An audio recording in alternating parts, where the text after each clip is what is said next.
Hello, আসসালামু আলাইকুম। সবাই কেমন আছেন? তো আশা করি সবাই ভালো আছেন, সুস্থ আছেন। আমরাও আল্লাহর রহমতে অনেক ভালো আছি। আমার সালসা বাবুকে নিয়ে, সালসা বাবু তো এখানে এসে শুধু দুষ্টামি করে, শুধু দুষ্টু। পাখির দিকে তাকায় আছে, হ্যাঁ? পাখির দিকে তাকায় আছে। তো আজকে হচ্ছে আমি আপনাদের সাথে শেয়ার করব যে আমার বিড়ালের লোম পড়ে গেলে বা লোম না উঠলে কি করি, বা বিড়ালের লোম পড়ে গেলে এর প্রতিকার কি, কিভাবে কি করবেন। তো আজকে কিন্তু আপনাদের সাথে এটা শেয়ার করব। তো অবশ্যই আমার পুরো ভিডিওটা দেখবেন। আমার মিনি বাবু ব্যস্ত হচ্ছে পাখি দেখায়, পাখিদের কলমি শাক দিল আমার হাজব্যান্ড কিছুক্ষণ আগে। তো ওরা কুটকুট করে খাচ্ছে, আর ইনি হচ্ছে এখানে বসে বসে দেখে। ওর কাজ হচ্ছে সারাদিন পাখিদের অবজারভেশনে রাখা, আর নিজের কোনো কাজ নেই, খাওয়া আর ঘুম। এই যে 3টা দিন ওর খাওয়া আর ঘুম ছাড়া কোনো অ্যাক্টিভিটি নাই, টোটালি কোনো অ্যাক্টিভিটি নাই এর। তো মাশাল্লাহ মিনির ফার কোয়ালিটি কিন্তু অনেক ভালো। তবে কিছু কিছু বিড়ালের কিন্তু ফার কোয়ালিটি ছোটোবেলায় ভালো থাকে, কিন্তু পরে কিন্তু একটু নষ্ট হয়ে যায়। যেমন হচ্ছে আমার সিমির ফার কোয়ালিটি কিন্তু পরে নষ্ট হয়ে গেছিলো। এই যে সিমি কিন্তু ছোটোবেলায় আরও অনেক হেলদি ছিল, আর হচ্ছে ফার কোয়ালিটি অনেক ভালো ছিল, বাট লোমগুলো পড়ে গেছিলো। তো আমি কিভাবে হচ্ছে সিমির যে লোমগুলা বা ফার কোয়ালিটিটা কিভাবে আমি আগের মতন করলাম সেটাই হচ্ছে শেয়ার করব। তো ফার্স্ট অফ অল বলে রাখি যে আপনারা কিন্তু বিড়ালকে ভাত কম খাওয়াবেন। আমি একটা ভুল করছিলাম কি, ওদের মাংস বা মাছের সাথে একটু ভাত খাওয়াতাম। এই ভাতটা কিন্তু আসলে মানে সব বিড়াল কিন্তু নিতে পারে না। যেমন আমার বিড়াল কিন্তু ভাত খাওয়ানোর ফলে ফার কোয়ালিটি অনেক নষ্ট হয়ে গেছে। মিনির ভালো আছে, কারণ মিনির যে ওনার ছিল আগের, ওনারা কিন্তু পিওর মাংস দিত, মাছ দিত, যার জন্য কিন্তু ওর ফার কোয়ালিটিটা মাশাল্লাহ আমার এগুলার থেকে অনেক ভালো।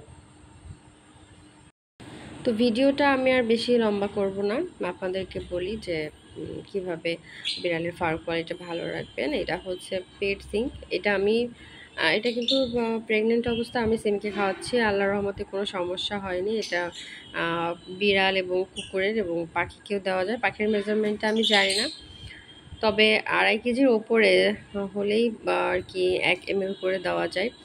ইনজেকশন সিরিঞ্জে 1 ml এর সাথে আমি 3 ml পানি মিক্সড করে এটা খাওয়াচ্ছি দিনে 2 বার। কখনো কখনো দিনে 1বারও খাওয়ানো হয়, কারণ সকালে ওদের আমি ধরতে পারি না। খাটের নিচে যে ঘুমোবে বা এমন চিপাই চাপাই যায়, তখন আর আসলে ধরা সম্ভব হয় না। এই যে এখন গা চুলকাচ্ছে, সারাদিন গা চুলকানো ছাড়া তো আর কোনো কাজ নাই। আর এইটা হচ্ছে সালসার জন্য মেইনলি কিনছিলাম। এটা তো আপনার ওজন বৃদ্ধি করে এবং ওদের যে কোয়ালিটি ওইটাও কিন্তু বেশ ভালো থাকে। এটা পিএ হরলিক্স, এটা হচ্ছে এসিআই কোম্পানির, এটার প্রাইস হচ্ছে 70 টাকা।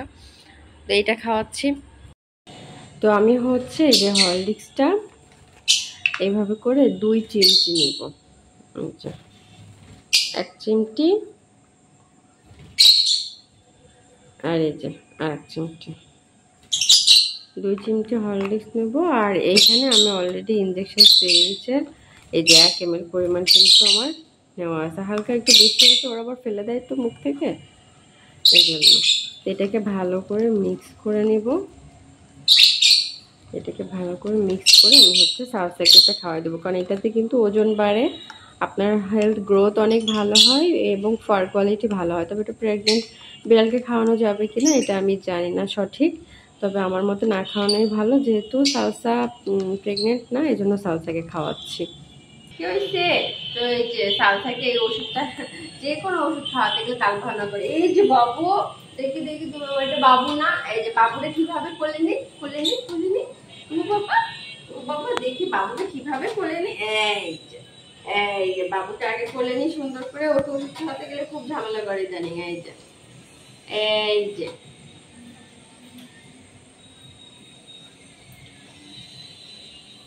আরেকটু, এই যে অর্ধেক খাওয়া হয়ে গেছে, আরেকটু, আর একটু, এই যে ওকে খাওয়াতে গেলে এখন খুব ঝামেলা করে, একটু আছে খাওয়াইতে।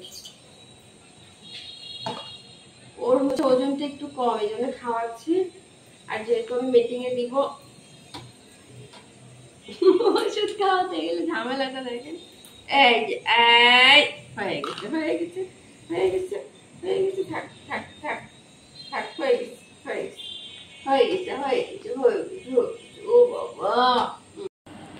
আমার সালসাকেও আগে যারা দেখছেন, ও কিন্তু বেশ বেশ ফ্লাপি ছিল, কিন্তু বেবি হওয়ার পর দম পড়ে গেছে। ইনশাল্লাহ আবার হবে, কারণ নতুন নতুন লোম আসছে আর গ্রোথগুলো কিন্তু বেশ ভালো আগের মতনই আসতেছে। তো আশা করা যায় সালসার কোয়ালিটিও ভালো চলে আসবে। সব নজর হচ্ছে পাখির দিকে। আর ওই যে দেখেন দেখেন দেখেন কোথায় উঠলো, এক লাফে কোথায় উঠলো। এটা কিন্তু আমার বড় খাঁচা, 3 তাকের একটা খাঁচা, এক লাফে উপরে উঠছে। ওই যে আয়শাকে পাত্তাই দিল না। আয়শা পাত্তা দিছে তোমাকে? অনেক দুষ্টু। এই যে আবার নিচে নামছে, দেখি এবার ধরো তো।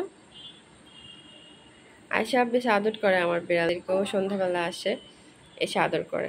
আর সব সোফার পাশে কিছু না কিছু রাখছি, সোফা হাঁসড়াবে, হাঁসড়ায় একদম ছিঁড়ে ফেলার কায়দা। আর এই জন্য সোফার পাশে পাশে হচ্ছে জিনিস রেখে দিচ্ছি। যে এখানেও রাখছি যেন হাঁসড়াতে না পারে, ওইটা এখানে ছিল, ওর পাশে সরাই দিচ্ছে। যে গা চুলকাচ্ছে।